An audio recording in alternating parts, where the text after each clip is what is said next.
So Pastor Eight, it's all over to you. Thank you. You're most welcome.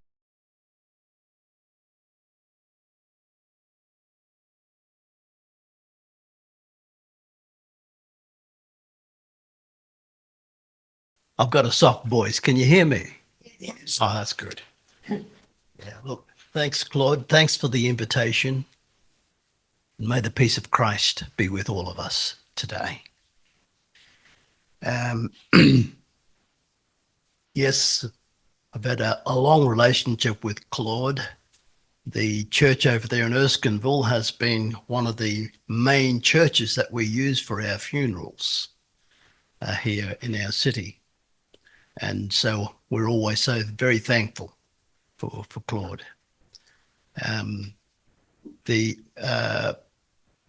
Those times are very precious. And if there's one thing, I don't want to lay a heavy burden on you today, but I just ask if you would keep in your prayers our community here in Glebe. This last week, we've lost 2 loved ones through suicide. And if I leave a little bit early in the afternoon, it's just because I'm going to have to be amongst the people again to help our people find some kind of way forward through these very, very deep tragedies that we're facing at the moment. And I also want to say thank you to the Catholic Church here in this country. I've been to many of the Catholic schools. We work amongst many of those in the Northern Territory, mainly the Ulster schools, and trying to understand how we can better the relationships between Aboriginal people and the education system in this country and those who provide that education.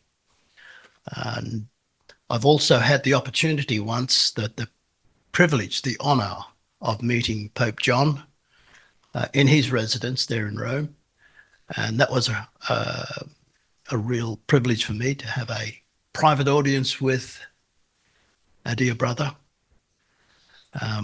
And I think I remember it very well, but the reasons why he called us at that time, it's a bit like the crisis that we're facing at this particular time.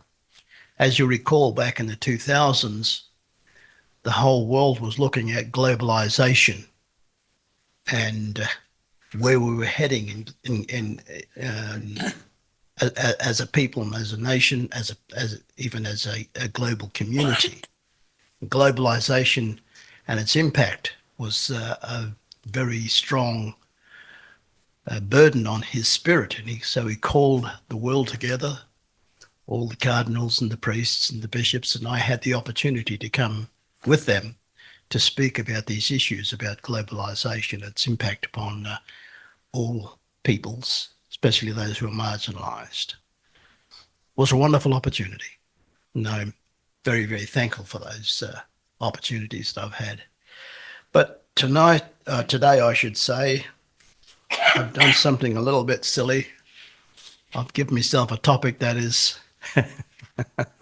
huge. I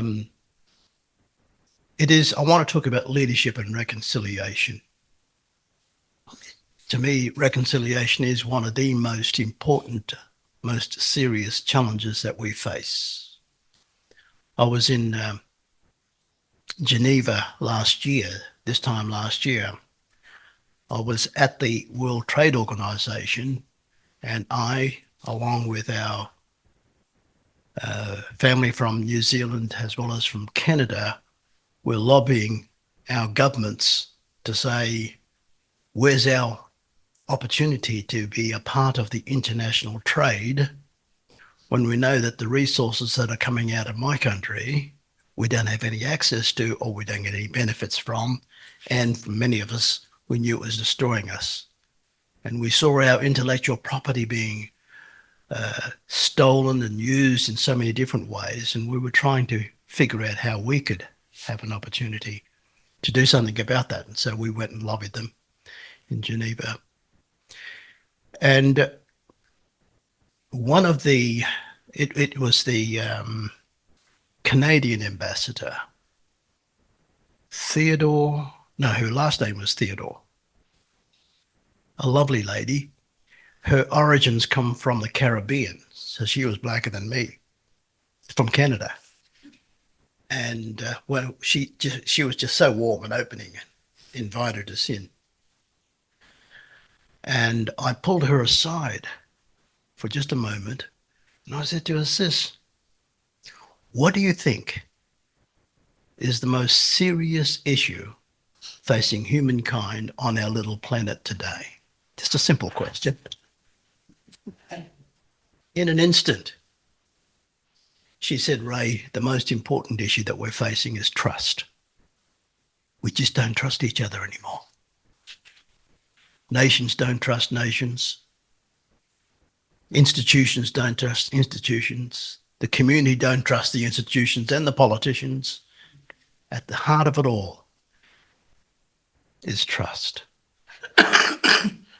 And I thank you for that really deep insight for me personally to understand the challenges that we face. I know what it's like to be mistrusted.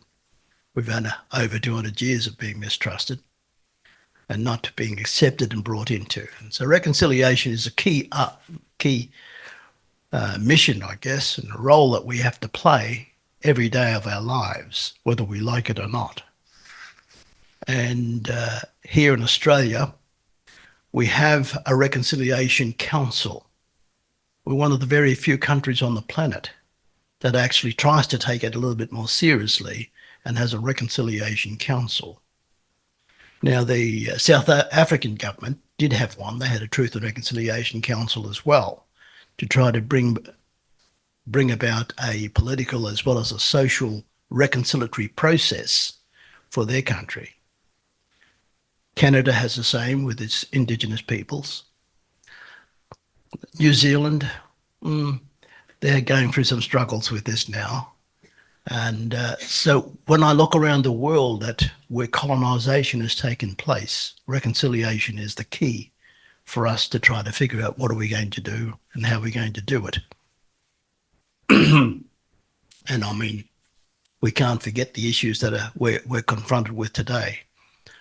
I was on a Zoom call with a pastor from Ukraine just after the war started. And as we got talking and asking about all the issues, the last question I asked him was, "Brother, what about reconciliation?"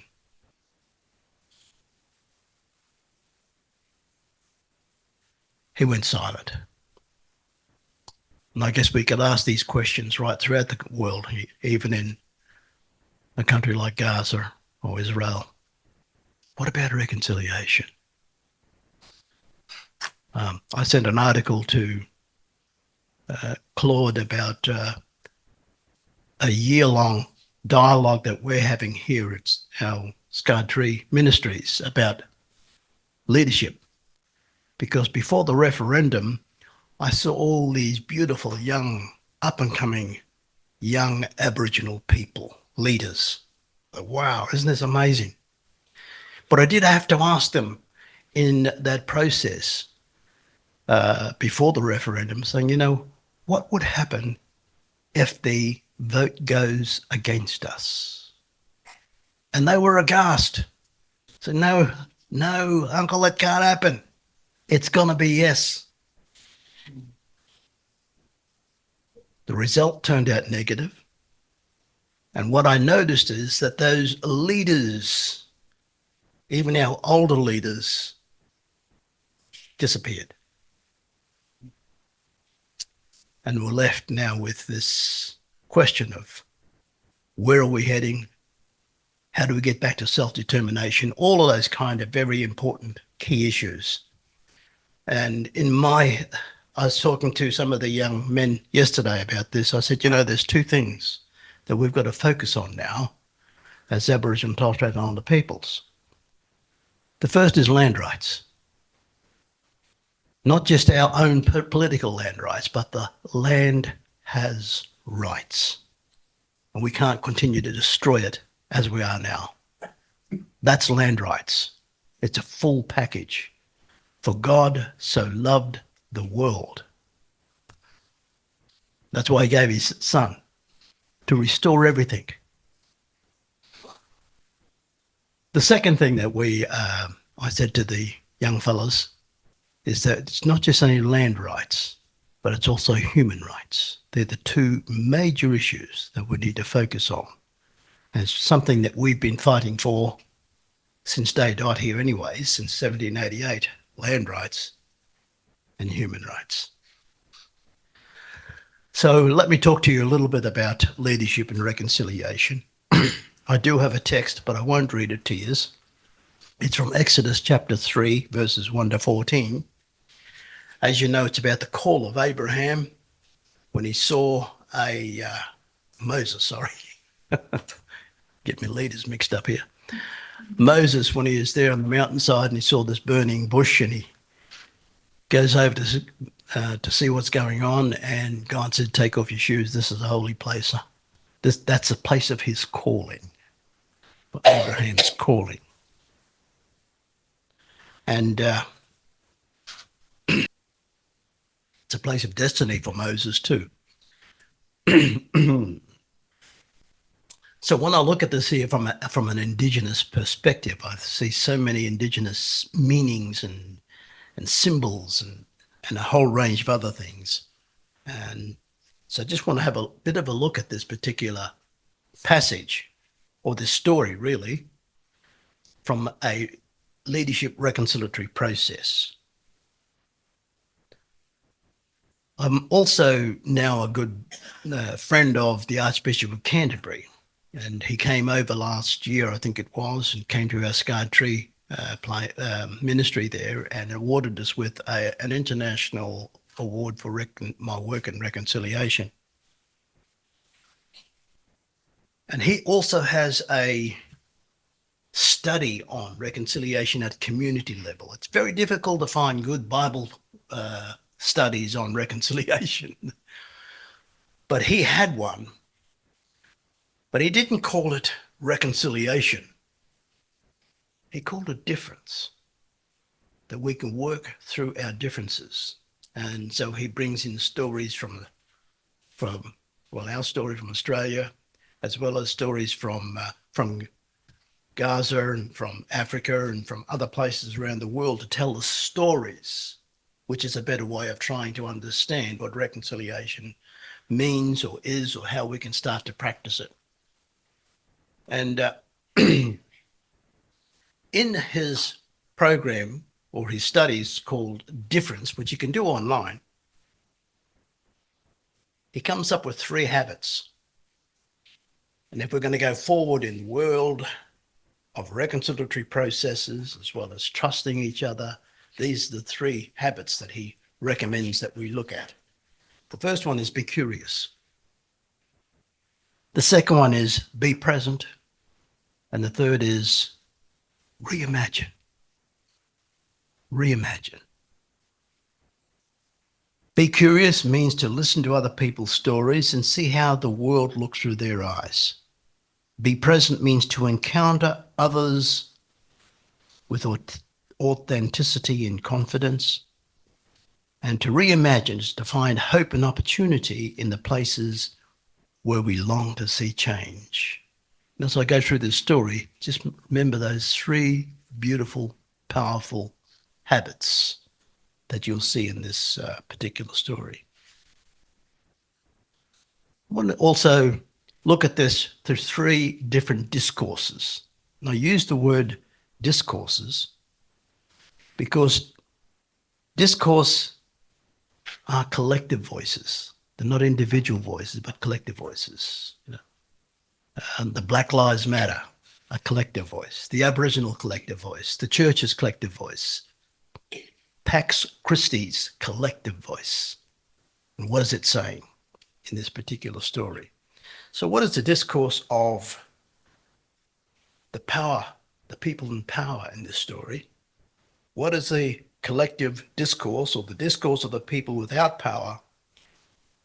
And more importantly, what is the discourse of God? And I'll try to get through this here within 30 minutes. Let's have a look at the discourse of the powerful first. And this is represented through Pharaoh. He had the power and authority over everything in Egypt. And through him, we get a glimpse of how this particular discourse operates. It says some things like this. As the Pharaoh of this great country, I want people to know that we own everything. We govern everything. We control everything. We will determine who comes into our country. We determine where they will live. We determine who doesn't come into our country. Section 1501. We control everything. We will design the systems and the structures that will help us achieve our purposes. We will determine who benefits from the land, and those benefits will be delivered and dispersed to whom we choose. We'll design the policies, we'll design the systems and the structures that deliver these benefits and the services that go with it. We own the wealth of this land and all of its resources. We will design and implement policies at our discretion. We have the knowledge, we have the power, we have the experience, and we will act according to our understanding. We have the power and authority to act according to our will. Now, if you want something or need something from us, come and have a yarn to us. We will listen, but we will decide to act as we see fit. In the end, we will define you. Discourse also controls the landlord's access to the land and how the landlords work. We determine who lives in it, where they will live. We'll design the laws that govern the land. We will determine who benefits from the land. We will represent all people. We will decide who represents you. This is the discourse of the powerful, represented by Pharaoh, who has all power and authority at his disposal. I find it sobering to realise that this discourse of the powerful is very alive today in our world. I hear it with an American accent. I hear it with a Middle Eastern accent. I definitely hear it with an Australian accent. I hear it with a Christian accent.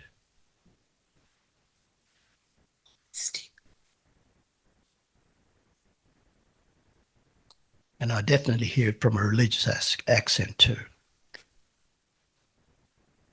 One of the challenges of our leadership course that we're going through, discussions I should say, that it was based on the call of Abram in Genesis 12, when he'd be a blessing to all nations. So I'm asking, where's our blessing as Aboriginal people? I also said that out of this particular blessing that Abraham got from God, this promise that he'd be a blessing to all nations, came the three great religions of the world: Christianity, Islam, and Judaism. And they've been at perpetual war since day dot. What has their war got to do with me and my people? Why? It's got nothing to do with justice, nor mercy, nor compassion, and yet that's what they preach. And so I have these difficulties. That's discourse of the powerful. In stark contrast to discourse of the powerful, it's a discourse of the powerless. Now, the children of Israel, who were slaves in the land of Egypt for some 400 years or more, represent and characterize this discourse through their oppression and submission to the might of Pharaoh. In this story, their discourse says things like this: I'm a slave. I'm just an Aboriginal. My master has power and control over my life. I must obey my master at all costs. He will define me according to his perception of me. He will use me as a means of production for his purposes and for the success of the rich and powerful in his world. I am politically impotent and I am powerless. I have no future. I have no land. I have no access to economic empowerment. My identity, my dignity, my integrity, my destiny is determined by the discourse of the powerful who control me. No one will listen to me. I've got no voice. I can't breathe. I am nobody. The meaning of my whole existence is to be used by the powerful for their economic and social benefit and for their enjoyment and entertainment. I must not make them feel uncomfortable about his actions towards me. I know this discourse intimately. I have personal experiences with this discourse of the powerless. I work and live among this discourse, as that beautiful prayer that was read by Claude this morning. As Australia's First Nations peoples, we were defined over the past 200 or so years as depraved, non-human, primitive peoples. And we still live out these experiences and perceptions daily. Can you imagine when they were drafting the Constitution, there was a politician there called King O'Malley who said that there is no scientific evidence that the Aborigine is a human being at all. Then they drafted or crafted the Constitution of Australia. Or the bishop that was out here at Parramatta, Anglican bishop, who says that the Aborigine is the most degraded of the human race. The time has not yet arrived for them to receive the great blessings of civilization and knowledge of Christianity. And that particular bishop went across and helped to draft the Treaty of Waitangi.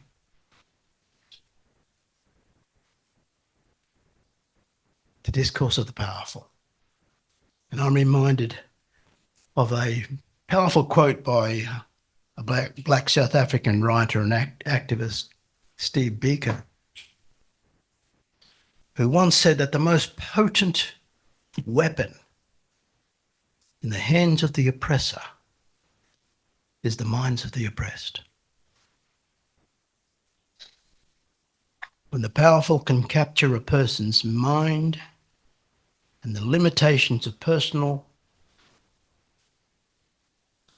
and make that image that they have of their humanity distorted. They distort the image of God. You're rendered powerless.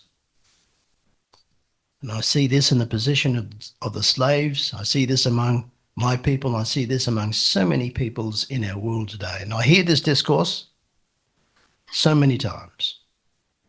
When I conduct another funeral for a young suicide victim or another death in custody or hear another sacred site being desecrated or attend a welfare program and hear the stories of despair and hopelessness.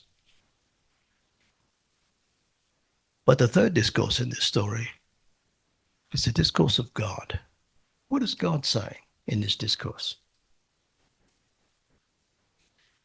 There are two aspects to this discourse. Firstly, there's the messenger, Moses, and then the message that he carries with him. Firstly, the messenger met his curious messenger at a very sacred place, Mount Horeb, the mountain of God. And at this sacred place, he reveals himself and his plan for deliverance and reconciliation to help these Jewish slaves reimagine a new, almost impossible future. All God seeks is a messenger to act on his behalf, someone who'll take on the ministry of reconciliation and deliver the message of hope and reconciliation and find hope and opportunity in the place where we long to see change. Remember those habits? Be curious, be present, reimagine. And through this messenger, Moses, God enters into the very center of these powerful two discourses. We must realize that these two discourses, the discourse of the powerful and the discourse of the powerless, are just so intrinsically linked together. They seem to be inseparable, indivisible. The powerful needed the powerless to fulfill their dreams and desires, and the powerless need the powerful to exist. But it's right at the epicenter. That is where God enters into the seemingly inseparable and undivided, indivisible relationship. So what is God's discourse in this story? It's two discourses, actually. It was two pointed. God's message to both the powerful and the powerless can be summarized in one word, can be summarized in one concept: freedom. Freedom. Freedom. But he's saying in here, freedom for both the oppressed and the oppressor. Both need an understanding of God's freedom, of what it means to be a human made in God's image. You know, when I was a child going to school, schools can be sometimes the most brutal places on the planet, especially if you've got a black skin in a white school. And they can be so brutal. And so that's what happened to me. Time and time again, you run home to mum, and saying, I don't want to go back to school. It's the worst place. I just don't want to go there. And I came home one day crying again, and I said, Mum, can we scrub off this blackness here? Because they keep on calling me black so-and-sos and all that kind of stuff. She pulled me aside, and she instilled in me the most important and the most powerful message that I live out today. She says, Ray, just remember this, that you were made in God's image. You're a human being made in his image. And no matter what they say, nothing can change the image that God has placed within you. Made in his image. And I can see this in this particular passage here. Freedom for both the powerful and the powerless. To the powerful, he says, let my people go. They were not designed for slavery. God says all human beings are made in my image. They are designed for relationships with me, their creator. They were designed to respond to my grace, my love, my purpose, my authority alone. Therefore, let my people go. To the powerless, he says, I have a dream. A dream for a people united and strong, determining their own future and destiny under God, without hindrance or obstacle in their own promised land. I have not created my people for slavery or to be used and abused and controlled by others for their own selfish purposes. Slavery in any form, including welfare, is dehumanizing. And God says, I created you and I alone will determine your destiny. I want you who feel powerless to reimagine a new future, reconciled with me and my purposes. You can see here that self-determination in God's eyes and sovereignty are so important to God's discourse. This is the discourse of God. And it's symbolized so powerfully in the cross. That's what Jesus came to do, to reconcile us all. The cost of reconciliation is beyond our understanding. How can we pay for the cost of reconciliation? As I look at this story theologically, I can see now that this story can help us understand how these three discourses interact with each other and influence each other in extraordinary ways. But more importantly, this story gives us insight into the message and ministry of reconciliation as found in 1 Corinthians chapter 5, 18 to 20. Because in that passage it says we have the message of reconciliation, the ministry of reconciliation, And more importantly, we also have the responsibility of reconciliation as ambassadors of Christ. So what can we learn from a few little lessons I'll leave with you today about reconciliation and leadership from this story? I think the first lesson is to realize that God is not interested in our story. Not only interested in our story, but he's also inextricably linked to our story through our history and through our struggles. Jesus didn't walk off the boat in 1788. He was already here. Our invaders, our colonizers didn't recognize Jesus back then, and sadly, they still don't. It's a reconciliation not primarily about good relationships. Reconciliation is really about justice. One of the principles of reconciliation and justice is accountability and recompense. For Pharaoh, he was weighed in the balances of God's justice and found wanting. We need to listen to him or face the social and political consequences. Sometimes, as in this story, God will tear nations apart. He will tear peoples apart. He'll tear communities apart when injustice and dishonesty rules in order to bring them back together again, based on his design and measures of justice and accountability.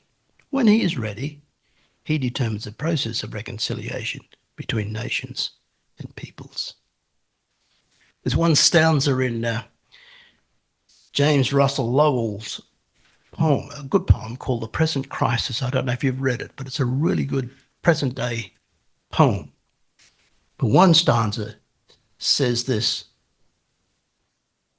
truth forever on the scaffold, wrong forever on the throne. Yet that scaffold sways the future, and behind the dim unknown standeth God within the shadow, keeping watch above his own. Another lesson from this story is that God enjoys being at the epicenter of these discourses. We often talk about a marginalized God, but in this story, he's right at the epicenter. Even here in Australia, he's at the epicenter of our story. Even if we don't recognize him, he is the ultimate and consummate reconciler. That's where the cross is, right in the center of human history. And what he is saying there is, still let my people go.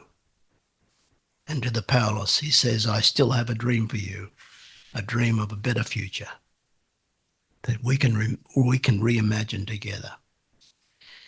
Thirdly, this story has many lessons about leadership. Moses was not the type of person who would fit the selection criteria for leadership in many of our governments, churches, and organisations. Look at his character. And I'm looking at his character here today too. He was too old. He seemed to lack courage. He had a criminal record. Remember, he had killed 2 Egyptians and never stood trial for that crime. Fugitive on the run. He struggled with his identity. That is, he was always trying to find his roots, just as many of our Aboriginal people today are trying to find their roots again. He was one of the worst kinds. He was a bureaucrat. He worked for the Egyptian government that oppressed his people. He lacked experience for the job. His only job qualification was that he looked after sheep for 40 years. He wasn't familiar with the politics of slavery, yet God chose him. God has this incredible way of choosing the foolish things to confound the wise. Moses didn't even have a PhD. So if God can use someone like Moses, he can use anyone. So this story has a lot to say about the type of leadership that can bring about reconciliation, can bring about deliverance and transformation for our nations. Finally, walking with God between these two powerful discourses is a wild and dangerous experience. And one needs good habits as well as the courage and the grace to speak to the powerful and the powerless, regardless of the consequences. And I think it also has a lot to say about Jesus. We can see here in this story, Jesus, his cross, is at the epicenter of these two powerful discourses. And because of his cross, we know that God is present among us.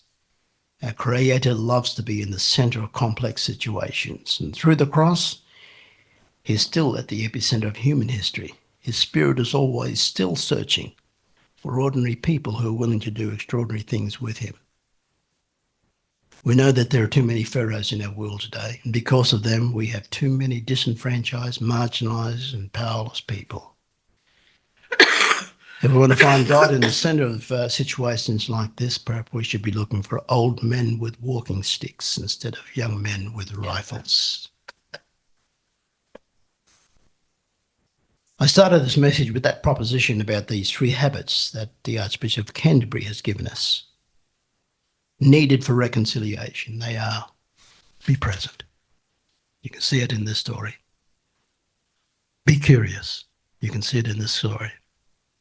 But also reimagine. Let's allow these habits to permeate our walk with Jesus as we shoulder our responsibility to work for reconciliation in our church, our community, and our nations. Thank you.